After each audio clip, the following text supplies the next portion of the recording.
majority of our product comes in from Asia through the ports of Long Beach or LA to the distribution centers, and we then ship it out to both our wholesale customers and to the Puma retail stores. When it comes to the rest of our organization's view of the supply chain, actually, if they're not thinking about it, that's the best situation we can be in. Creating the appearance of simplicity in the supply chain really hinges on the quality of work done during the planning and implementation phases. Hopefully, the majority of your orders then pass through your system unnoticed, allowing you to focus on the exceptions.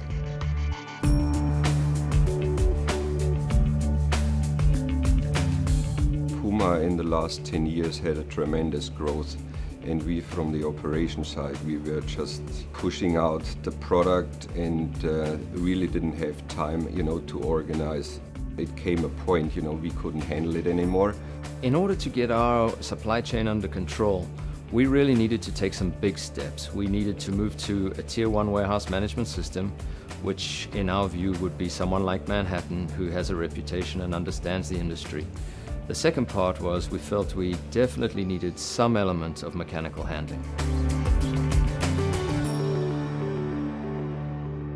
I would estimate our wave speeds are down from an average of about 50 minutes to below 20 minutes. In addition, we were also able to reduce the number of planned servers, and we just went to one single IBM AIX database server.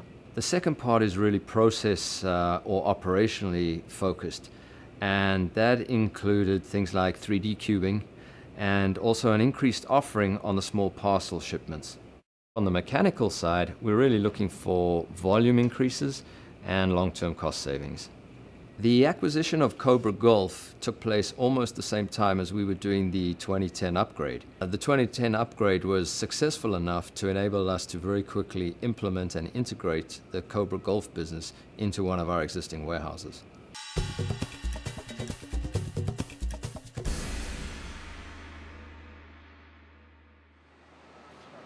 At nighttime, we'll divan the product, sort it by SKU, grab the paperwork, we'll bring it over here, we'll verify. By scanning the label, Manhattan will give us the information to confirm what's inside this container. At that point in time, we're able to sort it, put it on a pallet, and take it and put it away.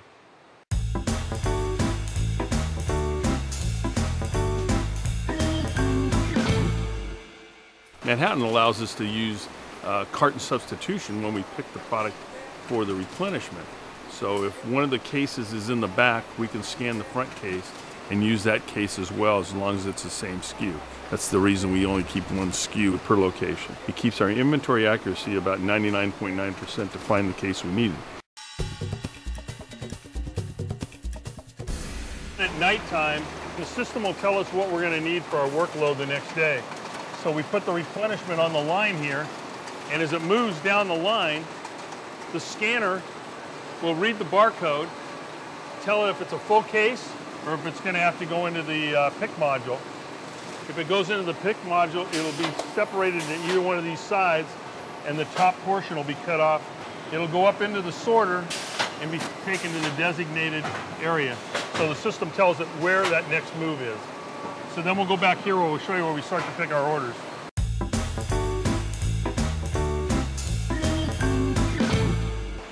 All right, now that we've put everything inside the pick module, we're going to go over here where Manhattan drops the orders into the system so that we can start picking. The bar over here measures the size of the box. The box will then come here.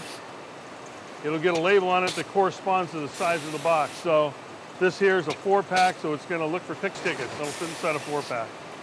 The scanner up there verifies that the box has a label that actually reads, and then it'll send it on up into the active pick module. So now we'll go watch them all pick. Right. We've got the cartons up here to pick to the zone. So the scanner takes and directs which carton to which zone. So what we'll do is we come along, we'll scan this box. It'll say to go to this location right over here. So what we'll do is we'll scan that location. It'll say pick 2. I'm going to scan the box, put it in. Scan the second one, put it in. It says end of pick zone. We're going to take this and put it back on the line, and it's going to go to the next zone that has to be picked.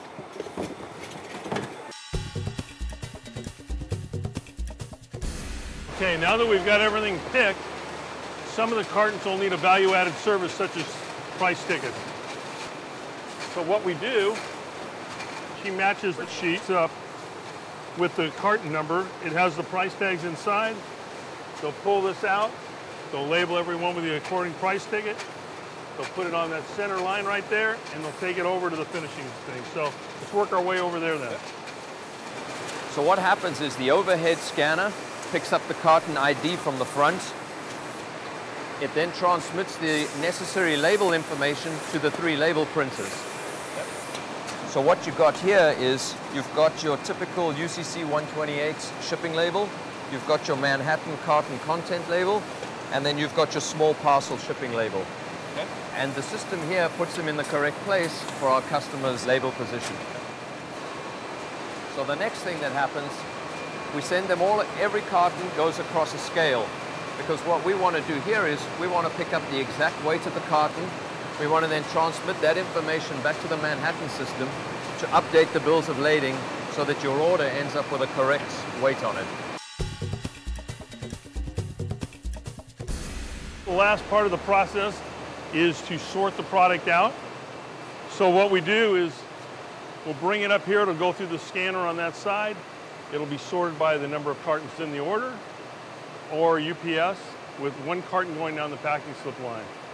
It'll get sorted off down into the appropriate chute, and then it'll drive the rest of the cartons to that area. So we can go on downstairs now and see what the final part is. All right, guys.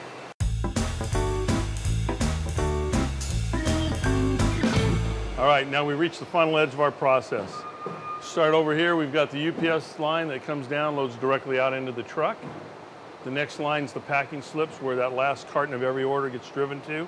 We process the packing slip, consolidate with the balance of the order. We scan 1 carton, take it to a pallet, scan that carton.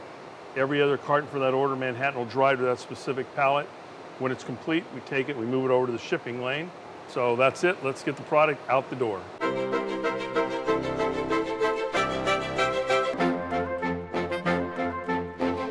There are a number of sustainability initiatives on the horizon. We're going to be moving to the clever little bag shortly.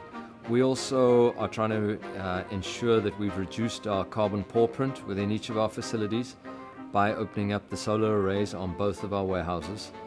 We support with power the day-to-day operation and gain enough credit for the night time to support the second shift with power. So we are not only solar powered, we are also carbon free.